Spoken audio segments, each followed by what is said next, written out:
Welcome to Sewing with Nancy with your host, Nancy Zieman. This how-to videotape is being brought to you by PFAFF, the largest European producer of sewing machines. PFAFF sewing machines and sergers are simply the best. By Pellon, the first name in interfacing and craft material, and the first choice of home sewers for professional results. Pellon products by Freudenberg. By Ginger, a tradition of quality in scissors and shears for home, classroom, and industry. Ginger scissors and shears are the choice of professionals. By the McCall Pattern Company, the most fashionable name in contemporary home sewing patterns and publishers of McCall's Pattern Sewing Fashion magazine. And by Nancy's Notions Catalog, featuring specialty sewing books and unique, hard-to-find sewing notions and supplies. Thanks for joining me. Today we start a new series entitled Luxurious Lingerie. I'm going to be showing you techniques of working with both knit and woven fabrics. Many times when I think of lingerie, I think of the tricot, but not so much any longer. Work a lot with the interlock knits, jersey knits, and the luxurious silk or silkies. Here's a preview of what we'll be doing today. This two-piece outfit in the purple with the black lace is made of a woven fabric, obviously with a lace trim. There are certain techniques that differ between knits and wovens, and I'll be pointing those out throughout the basics of seaming, applying lace, and then being creative. The panties are made of the traditional tricot, and I'll be showing you again how to work with the lace and the seaming and the elastics. We're going to start off by identifying the different types of fabrics. Obviously the knits, wovens, and the combinations, and all the notions that you need for this kind of fun type of sewing. It looks luxurious and elegant. It is, but it's also quick to sew. I'll get set up at the table right now.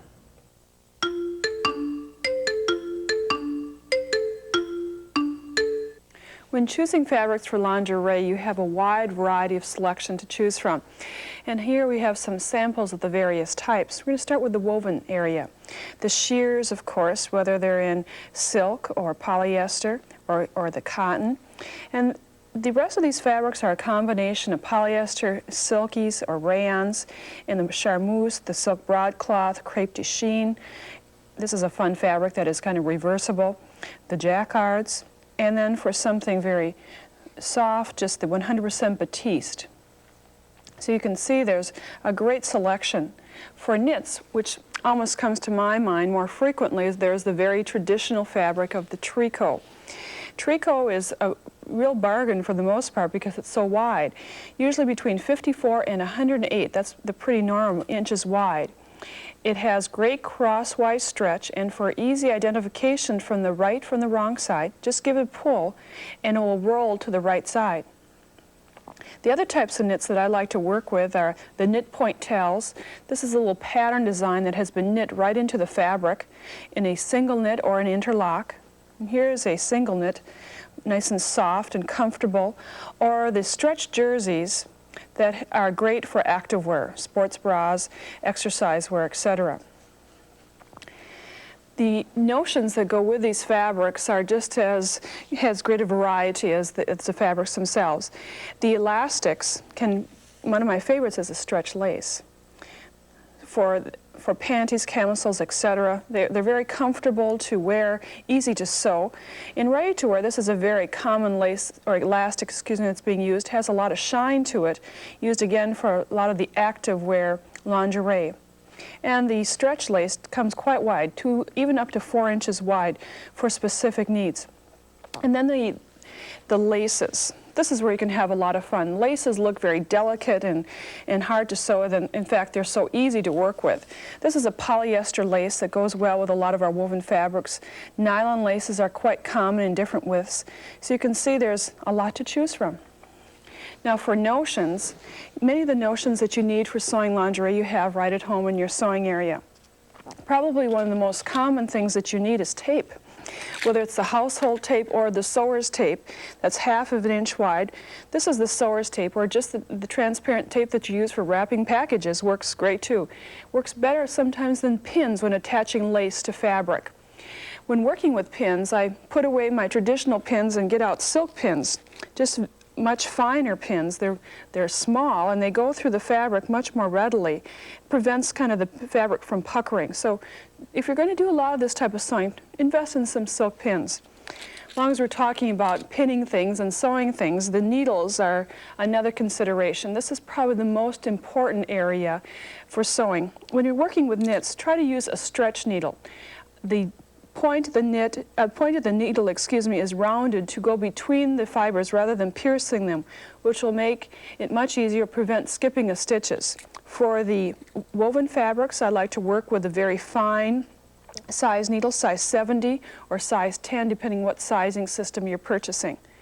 For cutting tools, make certain that your scissors are sharp. I guess that's the most important recommendation or requirement. But if you do have a lightweight scissors, I many times like to use this for the tricot knits. I think it cuts much more readily.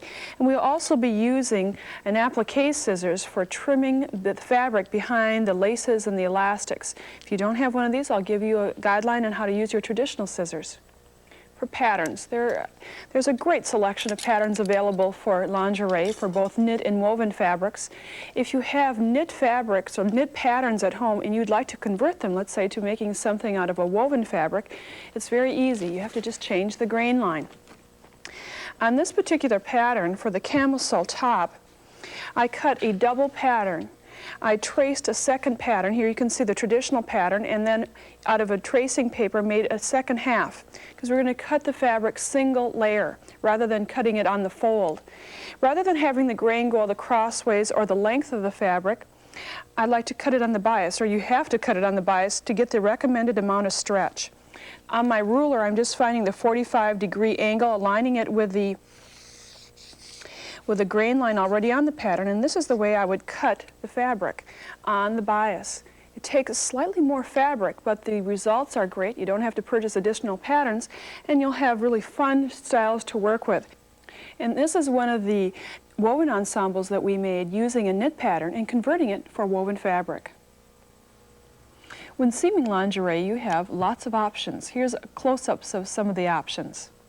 The top sample is using a blind hem stitch for a seam. It has built-in stretch.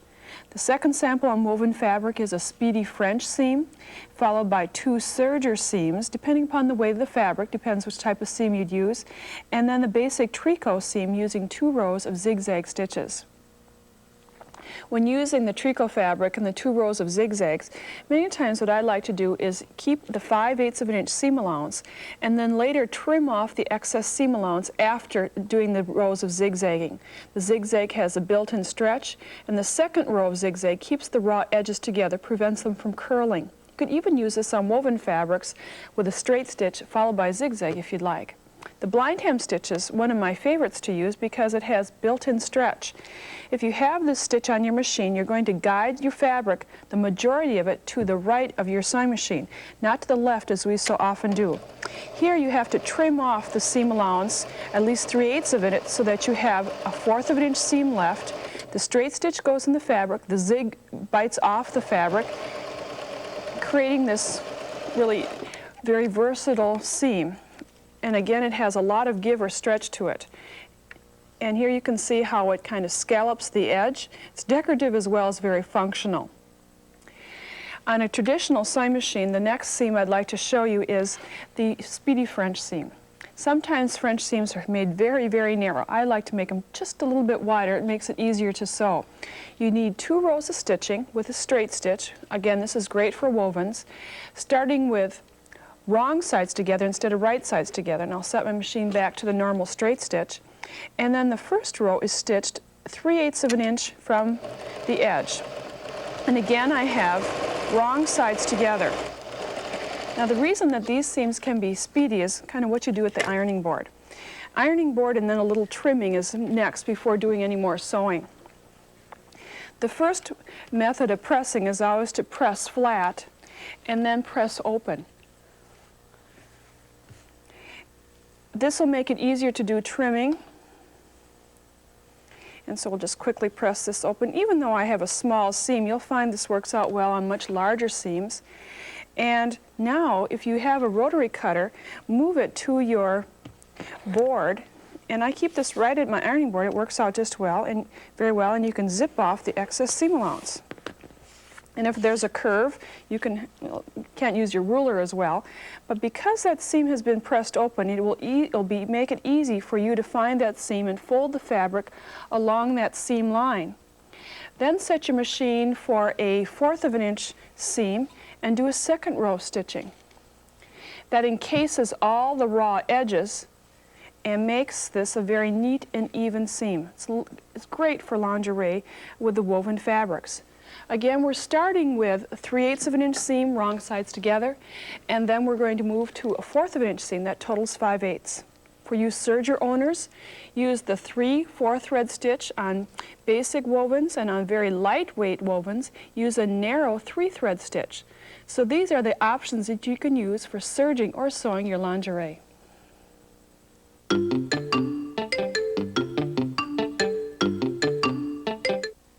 Now to add the lace detail to lingerie. On this camisole and half slip, we have examples of many of the lace techniques I'd like to show you. Mitered corners, whether they're in an outward curve or inward curve. Insertion lace, where we do not have any lace behind or fabric behind the lace. As you can see, lace adds the finishing touch, the elegance to lingerie. When sewing it on knits or wovens, there's just a little change, and that is with the stitch length or width. But basically, putting the lace to the fabric is the same for both types of fabrics. I'm working on tricot right now, and I'm just going to show you the simple way of putting the lace on the very edge of fabric. As I mentioned earlier, I like to use a little glue, just a little dab will do on the very edge, or an adhesive along the edge, because it allows me to apply this lace very flat. Sometimes pinning puts in puckers on this very lightweight fabric. So I've kind of basted it down, and then use a zigzag stitch along the very straight edge of this lace. And just zigzag. I'm using a 2 width and a 2 length. On woven fabrics, you'll use a shorter width and a shorter length stitch, providing almost a satin stitch on the edge to prevent the fabric from raveling. But on a knit, since we don't have to worry about it, we can have a little longer stitch length. Now to get the full effect of the lace, we'll just pull the fabric away from the back side by trimming it away. If you have an applique scissors, put the bill of the applique between the lace and the fabric and trim. The bill prevents me from trimming or clipping that lace on the back side. If you do not have an applique scissors, you can still get the same effect by beveling your scissors. And we've done this frequently on Sewing with Nancy by placing the scissors flat against the underneath fabric and then doing the trimming. Just make certain that that scissors is not going to clip anything it shouldn't. And that's a great way of trimming away the very edge of the fabric. When working with curves, you have to work with the lace just a little bit differently, and I like to use finger basting techniques, using your fingers as pins. And I'm going to put the lace on the very edge of the fabric. Now on this little sample, it's curved, and later on in this series, I'm going to be showing you a seamless, or I should say, patternless slip called a wrap slip, and how to put the lace on the edges is using this technique. I've stitched a few stitches, and then rather than pinning this down so that the outward curve doesn't buckle on the fabric, I'm simply going to finger pin and mold the lace around the very edge and just zigzag. And as you can see, even though I had slack in the lace, as I'm zigzagging, it's being fed in evenly into the fabric. Just takes a little time to allow this little extra fabric right here, pin it down and zigzag. And that's all there's to it. And it's amazing how well that works. Here I don't have to do any trimming, but even though I haven't done pressing, it lies flat because I allowed extra width for that lace to go around. As I mentioned, working on knits or wovens are very comparable for putting on laces. But there's one little adjustment I'd like to make for the woven fabric. Here's a woven cut on the bias, and you can see how it stretches and gives. If putting lace on this edge without knowing what size the pattern originally was, you can get a rippled effect on the very edge. So when pinning the lace on, whether you're taping it, pinning it, or gluing it on, I like to keep the pattern either on top or on bottom of it to make sure that this edge isn't stretched out of shape. Notice how this will give and stretch.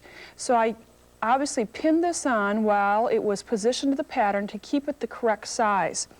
Then after you've zigzagged it on with a narrower stitch, length and width, then just trim away the fabric. And because you used a narrower stitch width and length, the fabric will not ravel and you'll have a lovely finish. Now that you know how to put lace on a straight edge or a curved edge, the next two applications are corners. This lingerie ensemble has various examples of mitered corners and also some insertion lace at the hemline area. We are going to show you those details, but then also how to put the lace as a hem treatment, and it saves a lot of time and looks just great as well. First of all, for those corners, let's take a little closer look at the lace so that you know how to work with it. The lace has a lot of motifs to it, and I'm going to stack the larger motifs one on top of each other, folding the lace approximately in half. We're going to start with the inward corner, the center of the camisole or slip or nightgown. We'd like the laces to be symmetrical in this manner.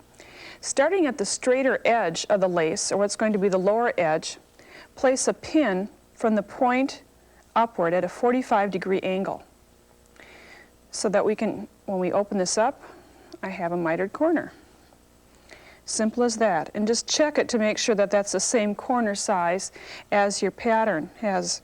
And sometimes it might be a little less or a little bit more, but you can adjust the pin and make it a little bit different. So we're not going to sew the miter in just yet. We're just going to pin it in. Now as I reach an outer curve, I'm going to do just a little bit different of a shaping of that corner. At the very point, and I'm following the dart up, at the very point of the camisole, I'm going to fold the lace in half, back on itself. And then just kind of finger pin it, and then position it back so that the scalloped edge is along the raw edge of the fabric.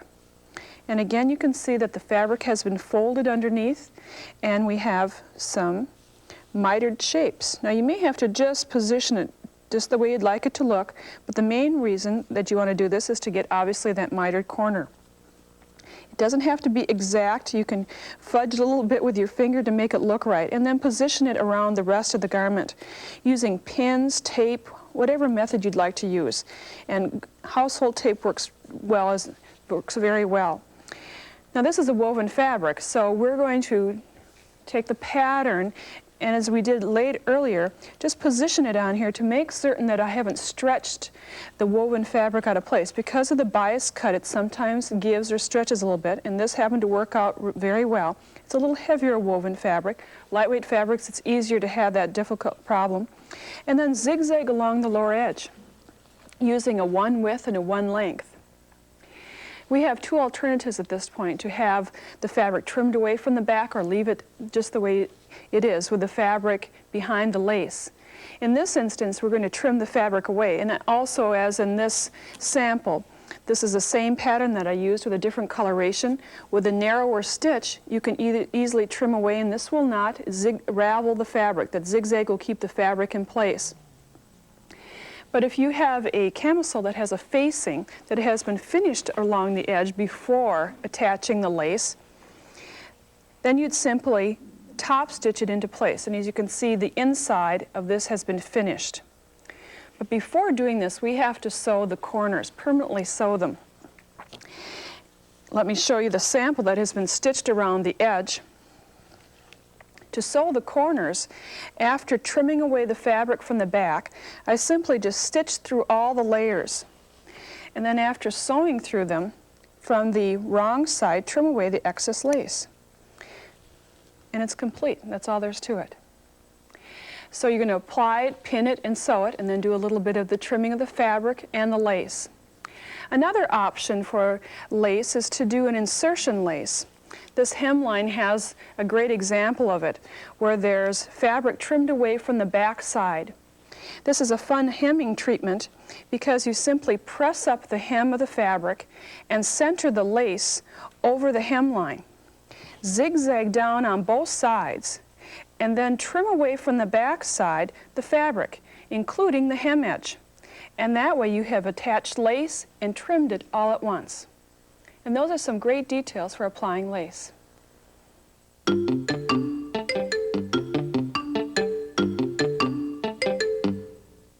In this first program of our series on luxurious lingerie, we worked with the basics.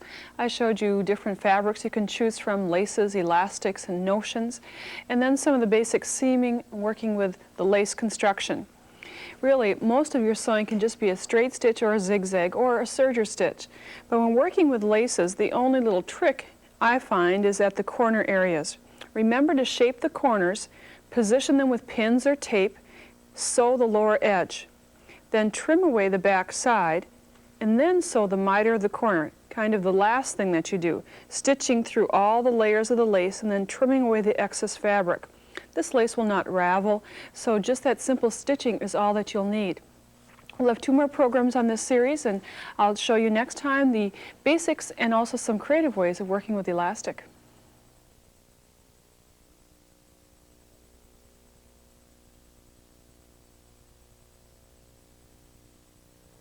It's time for serging and sewing lingerie. This is the second program of our series called Luxurious Lingerie. Lingerie isn't difficult to sew, it just needs a little sewing know-how. And today I'm going to give you some panty construction ideas as well as ideas of putting on different types of elastics. Here's a close-up of some of the elements we'll be working with today. Construction of the panties, 2 different ways of doing it, as well as working with the different types of elastics. And there are quite a few elastics for lingerie.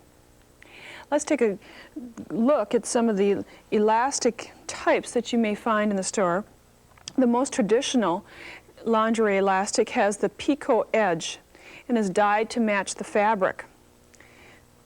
A newer type has a shimmer or shine to it, used a lot for aerobic wear and sportswear lingerie, and then the stretch elastic, which I think is fun and comfortable to wear.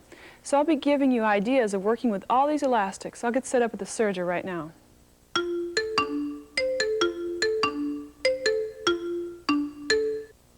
One of the most basic areas of sewing lingerie is the simple construction idea of working with panties.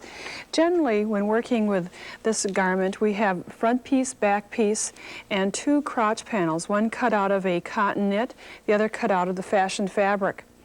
I have the panels sandwiched between the front piece so that I have met the right side of each crotch panel to the panty front, and I'm going to serge this seam. You could either serge it or sew it, but today obviously I'm going to work at the serger. Before I do this, I'd like to mention a little bit about thread. For a serger on an interlock or a tricot knit, which often we use for lingerie, I would recommend using the woolly type nylon, the texturized nylon thread that is available from many different manufacturers. It has a lot of stretch in it and obviously will give with the stretch of the seam. I'm just using a 3-thread overlock. That, again, the 3-thread stitch has the most give of all serger seams, so we're using a stretchy thread, a stretchy seam on stretchy fabric, and it should work out very well. The seam should wear well. I'm just working with 1/4 of an inch seam allowances, so I'm really not going to be serging off a seam on this fabric. This pattern just called for 1/4 of an inch seams. Check underneath and just simply serge. So this seam will be enclosed, and will also enclose the other seam of this panel. That's all there's to it. And when we look at this seam, you can see what the give that it has because of the type of construction and also types of the threads that were used. Now to attach the back piece, I'm simply going to pin the back section to the back panel, meeting right sides together, and pin, making certain that the pin heads are next to the raw edge. And slippery fabric takes a little bit longer to pin. And now from the other side, I'm going to find the cotton panel and bring the cotton panel, kind of making a crescent roll, bringing it through the fabric so that it's encasing all of the front and back pieces. So let me show you this again. The front piece goes up and under and around, just meeting the right edges together. The fabric is slipping around a little bit, but we'll just meet all these cut edges. And if we have the pin heads near the top, we can easily serge this. And now just serge the other seam. This again will be an enclosed seam.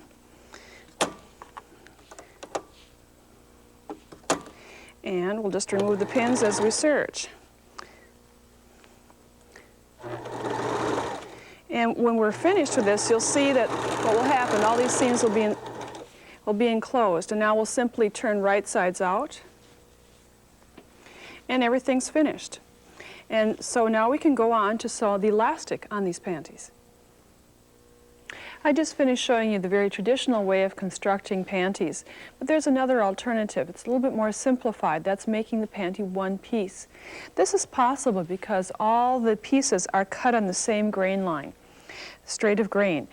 The disadvantage is that it takes more fabric. So if you have more fabric than time, this is a good way of putting them together. The change has to be made before cutting out the pattern pieces. And just place the front and back so that you can sandwich the crotch pattern piece between the two. At the center area of the back piece, I'm simply going to meet stitching line to stitching line. This has 1/4 of an inch seam allowances. I have stitching line on top of stitching line, and the same for the front piece. Now, from my vantage point, I can see that at the sides I have more than 1/4 inch seam allowances, more like 3/8. But what I'm concerned is to keep the correct length. Usually the leg openings have a little bit of extra fullness, so that is not going to be a concern, just losing just that little bit of inches through this area. Cut out your piece as one piece. Again, a little bit additional yardage will be needed. And basically, I would cut these out of the tricot fabric. And after cutting these, you'll see the section as one large panel, but still cut the remaining crotch piece out of the cotton fabric. Finger press or press the seam allowances, the 1/4 inch seam allowances under. Now, to simplify it, sometimes I straighten that curve out a little bit so it's not so much of a curve, and position it on the fabric. Pin, and at your conventional machine, just top stitch it in place. And on this sample, it's already stitched. It gives a smoother fit, and of course, much easier to sew. There are numerous ways of putting elastic on lingerie, but my philosophy is less is best. So I'm just going to show you a couple of them that apply to using less stitches and really simple sewing. I'm going to be putting this elastic in the round, sewing it in a circle around, putting it around the waistline or leg opening. And I've already stitched this wide elastic into a circle, and then finger press the seam allowances to one side and zigzag the seam allowances down as a reinforcement stitch, because this area has a lot of stress on it. I have quarter marked the waistline of the elastic, the waistline of the panties, and I'm going to meet the quarter marks together. Obviously, the elastic will be smaller than the garment. This is wide elastic, and if your pattern on the envelope shows that the design has the narrow elastic at the top, make certain that when positioning this elastic that the scalloped edge is meeting the raw edge of the fabric, rather than putting this elastic at the very edge like we may do with narrower elastic. This way you'll have the correct fit of the panty. The stitching is simple. Now I'm working with a knit fabric, so I can use just a little bit wider stitch. I'm using a zigzag stitch at about 2.5 width and length, and sew along the straight lower edge, stretching the elastic to meet the fabric, and just kind of finger basting this down in between the quarter pins, and you simply go all the way around the width. I say less is best because if you have a lot of stitches per inch, many times it cuts the spandex yarns of the elastic, and then you'll have raveling not raveling, but your elastic will give out a little bit later. Then you can see we have too much fabric behind the elastic, and using the techniques we used in our first program of the series, simply beveling your scissors using a regular scissors or an applique scissors, trim off the excess fabric next to the stitching, and you'll have completed elastic. Simple as that. I prefer this wide elastic. I think it's comfortable, but the more traditional elastic for lingerie is the narrow picot edge, and this works out very well too. It comes in the 1/4 inch or 1/2 inch, depending upon which width you prefer. And again, the picot edge should normally go on the top In ready-to-wear, often you will see this elastic, and it will have a little ribbon around the edges where the elastic ends are butted together, and this is how I like to put it together. I'm using contrasting ribbon and elastic. Rather than overlapping the elastic, I simply have the ends butted together, and they've been zigzagged over the ribbon on the wrong side. Now wrap this ribbon around the zigzag to enclose it. Now I'm simply going to position it on just a scrap of fabric and zigzag this to place to show you how I finish the edges. Now again, I'm using a narrow zigzag and just stretching the elastic to meet the fabric and sew over the ribbon. At the intersection, and again, I'm not sewing this in the round right now, but just sewing the sample. And trim away the excess fabric from the back side, if you have it, as well as lift up the ribbon and trim up off the excess fabric there. And now you have a neat finished edge for lingerie.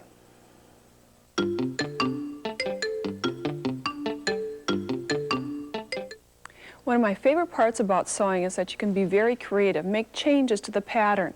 And this is what I'd like to show you in this next lingerie idea. In this nightgown, we have an inset of elastic at the waistline where the bodice and the skirt have been attached. It's kind of a comfortable nightgown. It's very soft and luxurious looking. I'd like to show you how to make this pattern change. If your pattern does not have a waistline to it, let's say your nightgown or slip pattern, you can simply add that section to your pattern. Find the waistline marking on your pattern, and if you do not have one, simply hold the pattern to your body, mark your waistline, and then measure 2 inches down from the waistline to give that top some kind of blouse. Cut out your pattern piece and then divide the pieces 2 inches below the waistline marking, so you have it in 2 sections. Sew one side seam together, sew the front and back together at the side seam, and leave the other side seam open. I'm going to work on smaller sample scales right now. As with most elastic and lingerie, you're going to quarter mark, divide the lower edge into 4 equal parts. And I have quarter marks and seams which act as the quarter mark and another pin, so I have 4 equal sections. Now for the lace. You need to work with the stretch lace that's 2 or 4 inches wide. I'm using the 2 inch. I think that's the more common one to find. And before cutting it, I'd like to pin it together and make certain that it can go over my waistline. And usually I cut this 2 inches smaller than my waist, but on occasion you might have to make it a little bit larger to get it over your head and shoulders. On some patterns you may find that when you try to test this, to stretch it, that the elastic will not stretch enough to meet the fabric. There's too much fabric. So gather the lower edges. I'm going to gather the lower 1 inch. This is 2 inch wide elastic, so I would gather half of that amount, 1 inch, and I have 2 rows of basting threads. And then gather, pull the gathers, making certain that you have even gathers. Match the quarter mark of the elastic to the fabric. Overlay the elastic in place and zigzag, just like I showed you for attaching the elastic to panties. Then trim away the excess fabric from the back side. Do the same on the skirt portion. Gather the lower edge, overlap the elastic, and presto, after trimming away, you have this beautiful inserted elastic at the waistline. It's a fun treatment, very comfortable to wear. Another aspect of sewing lingerie is sewing aerobic wear. For example, in this example, we're going to show you a sport bra and pant. This is made out of stretched jersey, and we have elastic finishing the neckline, armhole, and around the waistline area. You talk about fast to sew. This is very quick and easy. The change that I'd like to show you is a little difference in the elastic application. I like to sew all side seams but one wherever I'm going to put the elastic, and this is referred to the neckline and the armhole where the elastic is enclosed. And inside the casing I have clear elastic, the type of elastic that stretches to 3 times its original length but yet doesn't lose its elasticity and can be stitched through without again losing its stretch. That's why it's so nice. As I mentioned, I like to leave one side seam open and cut the elastic according to the pattern guide, but cutting it 2 inches longer, 1 inch on each end. I have 1 inch marked on this end of the elastic. I use this as a thread tail to kind of pull the elastic along. I've marked this end with a ballpoint pen. Now generally, I never mark with ballpoint pens for sewing, but it's very difficult to mark the elastic any other way, and it doesn't come off. So you can rest assured use a ballpoint pen this time. Quartering the elastic, again marking 1 inch from each end. For this type of garment, generally the garment or the elastic isn't that much smaller than the garment, maybe 2 inches totally around the armhole or neckline, depending upon your pattern. So there's not going to be as much stretch as there is sometimes when working with the elastic around a lingerie slip or panty. The first row stitching is a zigzag.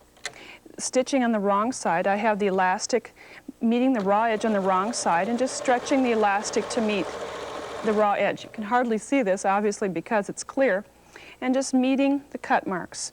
I like to sew a little bit closer to the inner edge. It makes it easier to do the turning, which will be the next step. Here I just sew small portions of the seam, but you'll be sewing a little bit more or larger portions when you do this. And now, after zigzagging this on, encase the elastic by folding it to the wrong side. Now the second row of stitching is to stitch from the right side, top stitching this area, either with a wider zigzag or a straight stitch, whatever you'd like. And after zigzagging this, we'll just simply put this under the presser foot and zigzag or stitch on the edge, stitching 1/4 of an inch from the edge. It's complete. And here you can see the result of how this has been applied. A fast way of making a sport bra. Here's a slip that you can make in about 30 minutes or less. I like to call it a patternless wrap slip. The slip is made without seams. It has lace finish, and the specialty part is the curved edges around the hemline. You can wear it underneath a skirt or dress with a slit in it, and your lingerie will not peek through. The curved edge is finished with lace, and the top, of course, is finished with elastic. And so you can see why it would just take 30 minutes or less to sew. The details for making this slip are very simple. The first measurement, or the only measurement I should say, is to take your measurement of the hip line. To your hip line add 6 inches. So if your hip measured, let's say 38 inches, you would need a rectangle of fabric that was 44 inches wide. I folded this fabric in half, and it happened to be 44 inches. And the length that I cut was 3/4 of a yard or 27 inches. You can make it longer or shorter depending upon your height or the length of your skirts. The key is to get that little curve at the hemline, and so you have to take just a few measurements. The first measurement is to measure from the hemline along the seam, measure up 10 inches, and place a little mark on the fabric, 10 inches. Then at the point, measure at a diagonal 3 inches. Place another little mark. Along the hemline, measure 7 inches. Now, I've tried this out several times, and it seems to work for most slits. And just connect the dots and cut along your marked line through both layers so that you have this curve. And for you to see more clearly, presto, there's a cut slip. And we've cut both layers the same way. Now, I'm working with a woven fabric. If you're working with a woven, give it a serge around the edge or zigzag to prevent it from doing a lot of raveling. If it's a knit fabric, you can just proceed to put on the next step, which is the lace. You're going to use about 2.5 to 3 yards of lace, depending upon the original size of your rectangle. And in our first program of this series, I gave you an indication of how to put lace around the outer edge when a curved edge, just by zigzagging and using some finger pinning techniques. So apply the lace all the way around the hemline and the edges up to the waistline. Your slip is almost complete. It's called a wrap slip, and so now we have to do the crossing of the fabric. To know how much to wrap it, I've already nipped the top edge of the fabric 2 inches from the fabric edge, not from the lace, but from the fabric edge. And here's my little nip, pointing at it right there. And just wrap one side over the other. It doesn't matter which way you wrap it, aligning the nip marks. And machine baste across the top. Now all you have to do is add elastic to the top using one of the techniques we worked with today, whether using lingerie lace or stretch lace. Make the lace or the elastic a comfortable measurement for your waistline. Quarter the elastic, quarter the fabric, and stitch it into place, and that's all there's to it. So measure your hip line, add 6 inches for the rectangle, buy 3/4 of a yard of fabric and make the little changes, and you have a patternless wrap slip.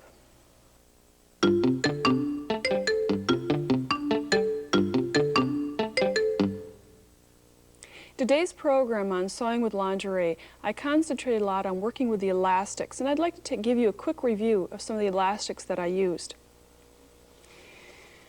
The clear elastic, which is kind of a new type of elastic on the market, has a lot of stretch, and it works out so well for the activewear lingerie as we used it in the sports bra. You can sew through it and it still retains its great stretch and retention. It's great for some of those specialty types of garments. Direct to us from ready to wear is the sheer elastic, feels nice next to your body, has a little luster to it, again for some of those activewear lingerie projects. For more traditional lingerie, many times you think of the lingerie elastic, either a 1/2 inch or a 1/4 inch wide, or the very wide elastic, stretch elastic. Again, less is best, just using zigzag stitches to apply it. I hope you'll feel comfortable trying some of these lingerie techniques. See you next time.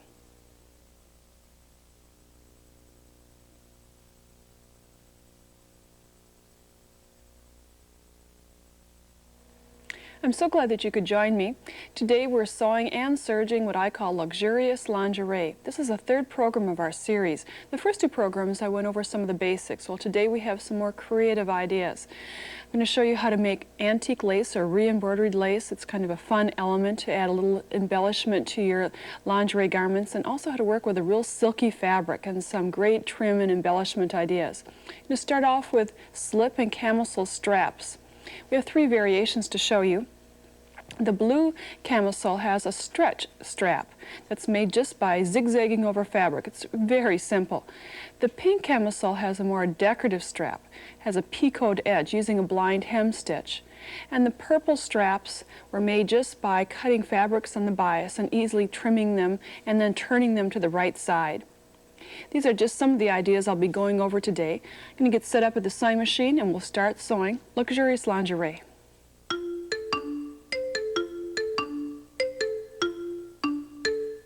Here are some fast and fun ways of sewing these lingerie straps.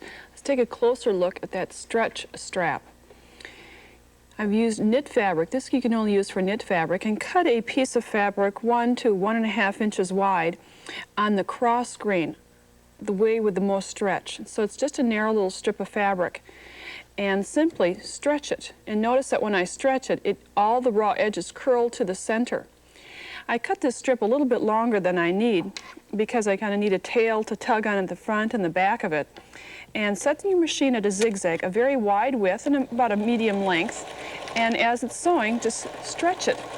And you can see it turns right into a tube, and you're zigzagging over the fabric, not really through the fabric, just over it. And that's all there's to it. Now you're ready to sew it into the garment, and it has built-in stretch, and that is about as fast as a strap as you can make. The other types of straps that we have, the basic one is just a turned strap. On a woven fabric, cut the strap 1.5 inches wide on the bias. On knit fabric, cut it the same width, 1.5 inches width, on the lengthwise grain, so it has some stability to it. So both 1.5 inches wide, but on the bias for wovens, on the straight of grain for knits. Meet right sides together, and this is a knit fabric, and because of the tendency of tricot, it tends to curl even on the lengthwise grain, but you're going to be sewing down the center. So sewing down the center of the strip with a straight stitch. And usually what I do here is just kind of center my presser foot on this strap. And you'll do a little finger pinning to keep all these edges even. So just do 1 row of straight stitching. That's all there's to this one for the sewing, and you sew the entire length of the strip. And after sewing it, which I have on this one, you're going to turn it right side out. Now you could use a turner that has a cylinder tube and a little inserter kind of with a pigtail at the end, or what I'm going to use right now is this turner with the latch hook at the end to hook the fabric. Will work for both knits or woven fabrics. And latch the fabric at the end. This is probably the part that takes a second or two, and then work the end just to get it started, and presto, it's all turned. Now in the woven fabric, this is what we used. We just used this slip strap as it was a turned piece of fabric, whereas on this other camisole we took it one step further. We've used a picot edge look by setting the machine for a blind hem stitch. Remember that stitch where it stitches 4 stitches straight and then a zigzag, and 4 stitches straight and then it zigs? On my machine that's number 16, so I'll just punch that in. And then place the strap underneath the fabric, and I'm going to sew on the left side first of all. You may want to practice on a scrap first of all to see how the machine bites the fabric. In other words, how the zigzag goes off the edge. And this will create that picot edge because the zig, as it stitches off the fabric, will create that scalloped look. Now after you have it zigzagged on one side, or is it blind stitched, then you want to do it the same on the other side. Ideally, it's nice if you can get both zigzags to line up. So what I'm going to do is just turn the flywheel by hand to see when it starts to zigzag, and now it's biting over to the left. And then I would start that zigzag on the other side right at this point so that the 2 zigzags aligned, and then my picot edge strap would be complete.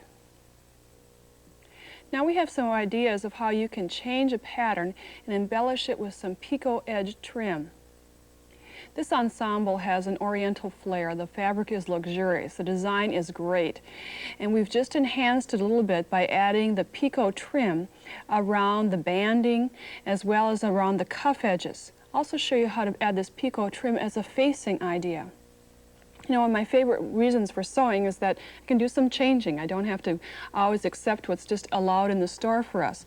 So in this instance, you can use this idea for lingerie or maybe even when sewing a blouse or a dress.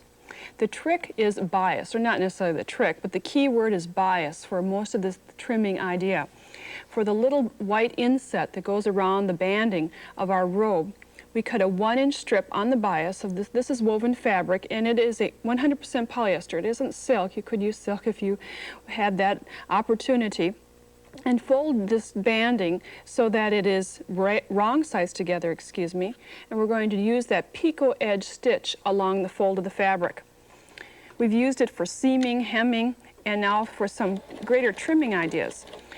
You may want to test this out because you may want it just a little bit different than you maybe had it for knit fabric, depending upon the type of scallop, the amount of little curling you'd like on the edges. We're using contrasting thread. You may want to use something that coordinates a little bit better. But again, you can see that scalloped edge look, and it gives such a nice trimming idea. As I mentioned, I'm working with a polyester fabric, kind of silk-like, but with the care and the ease of working with a synthetic fiber.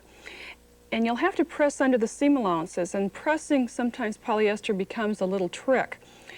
We need to press under the seam allowances all over. When I initially tried to press it, it just sprang right back into its original position.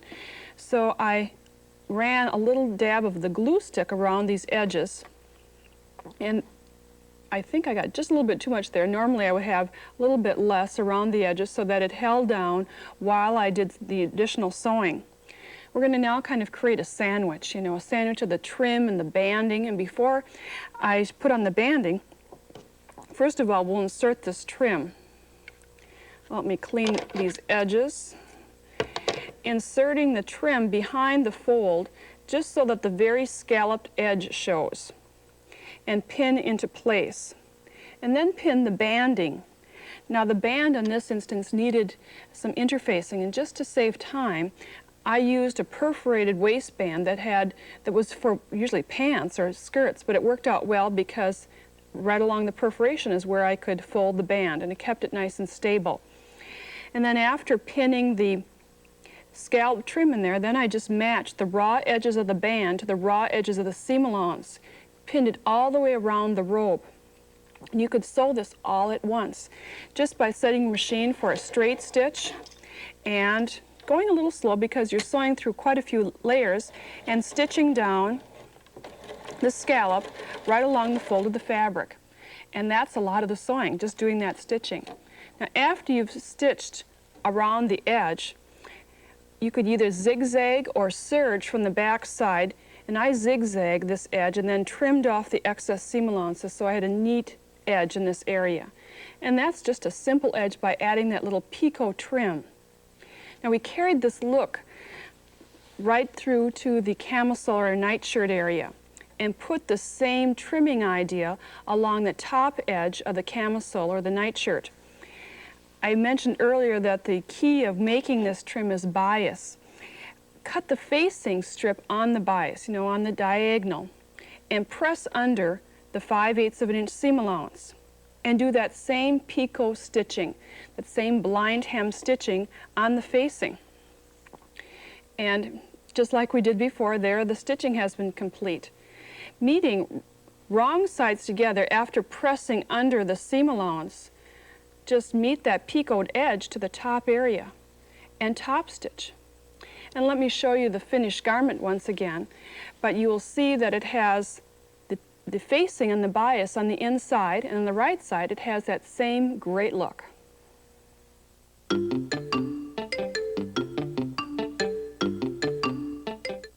Since this is the last program of our series on luxurious lingerie, I'm going to be spending more time on some creative details, and this time antique lace.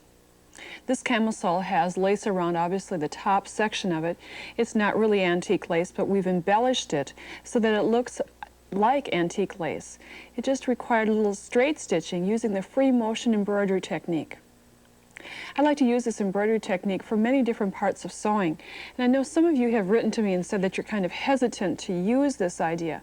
Really, all you have to do is try it once, and you'll find that it really isn't that difficult. Most people fear it because you're taking your foot off your machine and you're not using that foot that we usually use. I'll go through the details, but first let's take a look at the lace. We're going to be using, just in this instance, a little heavier lace and adding embellishment in the leaf area and the petal areas with different colors embroidery thread. And you can use whatever shadings you'd like to work with the various, or the antique lace that we showed you a sample. We used 3 or 4 different colors. I have a darker color of peach on the machine right now.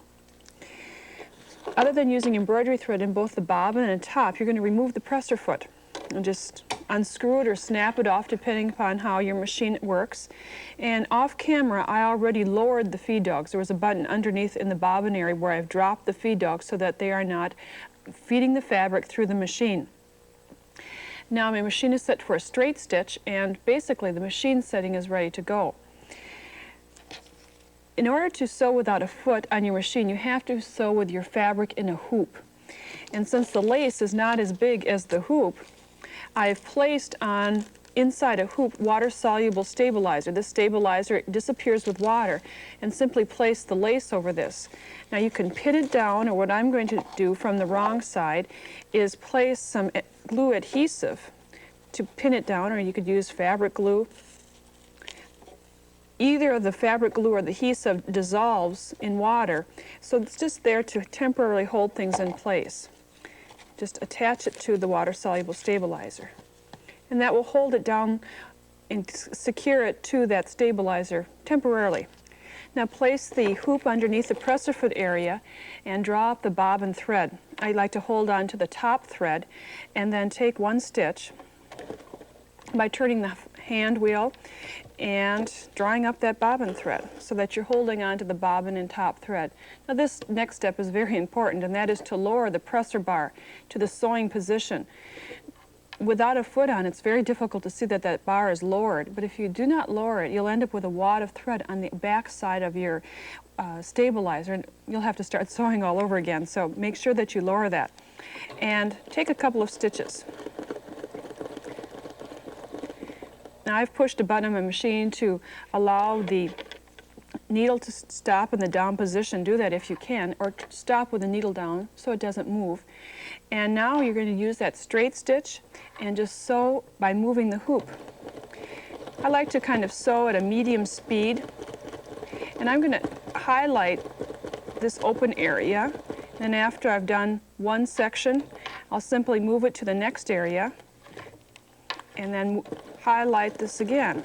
Earlier I showed you several different colors of thread.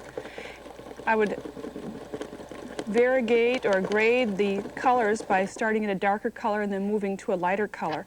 And just keep doing this all the way around your lace. It just takes a little bit of time. It's kind of fun. Just move that hoop slowly.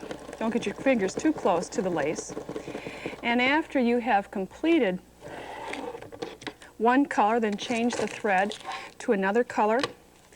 And really didn't do a lot of stitching here, just a little bit of highlight, and then possibly I'd move next to this lighter pink color, and then maybe on the outer edges put a little green, whatever you would really like to do. Then dip this whole, take it out of the hoop, and then dip it in water so that the stabilizer is removed, and then attach it to your lingerie, and you can see it's a lovely antique look. The last sewing idea I have for you in sewing Luxurious Lingerie is to make a laundry bag for your lingerie items. This is very fast to make. It makes a great gift, shower gift, birthday, Mother's Day. And it's made out of fabric, obviously lace fabric by the yard, by polyester or nylon fabric, so that it can be used as the laundry bag after taking out the hanger. So as you're traveling or even in your own closet at home, you can hang this and then just remove the hanger, throw the whole bag in the washing machine, and all your delicate fabrics have been washed and they will be kept nice by this holder. I'll show you how to make this, and as you can see, it's probably quite easy to do. It's always nice to have some of those fast, fun projects when you need a gift, or in this instance, I almost need to make one for myself. We're going to make a pattern using the hanger. Just place the hanger on some paper and outline the shape of the hanger, adding a 1/2 to a 1/4 of an inch seam allowance. Now, the laundry bag that we made isn't especially long. You can make it much longer than I have. Again, adding seam allowances all the way around. You're going to cut one layer this size, as you can see. The second layer, simply fold your pattern piece in half, and it needs a center seam. So you could either use this pattern piece or cut another pattern piece, adding a seam allowance at the center. If you've added 1/2 inch seam allowances, again add 1/2 of an inch seam allowances down the center, and this is where the zipper will be inserted. So you have basically 3 pieces, the solid back and 2 halves, plus a zipper. We're going to be using an 18-inch zipper, and insert the zipper by simply top stitching on either side of the zipper, inserting it down the center. And notice I've cut my zipper a little bit longer than, or used a longer zipper than the laundry bag. I like to extend it at the top so that I don't have to sew around the grommet at the top of the zipper or the stop area. So now that I have the other side completed, I simply have to sandwich the larger lace piece, meeting right sides together. The next row stitching is basically sewing all the way around the laundry bag, the top, the sides, and the hem. Before I do this, I like to stabilize the shoulder area because this, as any lace, has some stretch to it. And to keep it stable and secure, you could either use ribbon or cut a strip of bias fabric and place it in the shoulder area. Here's a piece of bias fabric I had left over from one of the techniques we did earlier, or you would use matching thread, or excuse me, matching ribbon, but on this side I have showing you just to place ribbon in this area. Then serge, starting at the zipper, shoulder, side seam, hem, and then repeat coming up at the other side. Turn it right side out, insert the hanger, and you can't have a much faster item than this. And again, just remove the hanger, zip it up again, and put this in your washing machine, and you can easily launder all these great things that you made in this throughout this series. So I hope you'll give this a try.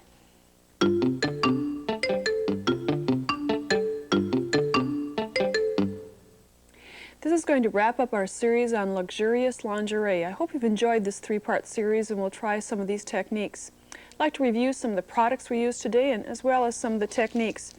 When working with lace and making it look like antique lace by doing some stitching over the lace, I worked with a water-soluble stabilizer in the hoop, and this is the stabilizer called Wash Away. It comes away obviously with water. The lace was temporarily pinned into place with Instapin to hold it down And then the stitching in the open area of the lace with just plain straight stitches and without the feed dog of the machine, just working this free motion. The blind hem stitch has a lot of potential, whether it's woven fabrics or knit fabrics, and we used it in today's program very frequently for slip straps or for that little trim edge that we had on that great oriental type ensemble. Remember that when you're stitching with this, the zig of the stitch goes off the fabric to create the scallop. The last thing was the laundry bag, and just a little hint on caring for your lingerie. Even though these two fabrics are alike in color, you may think they may be washed well together, but if one is a synthetic and the other is a natural fiber, please separate them. If you wash synthetics and natural fibers together, especially nylon, the nylon will attract the dirt from the cotton, become dingy and yellow. So keep that in mind with your lingerie. See you next time. Bye for now. This how-to videotape has been brought to you in part by PFAFF, simply the best European line of sewing machines. By Pellon, quality products by Freudenberg. By Ginger, a tradition of quality in scissors and shears.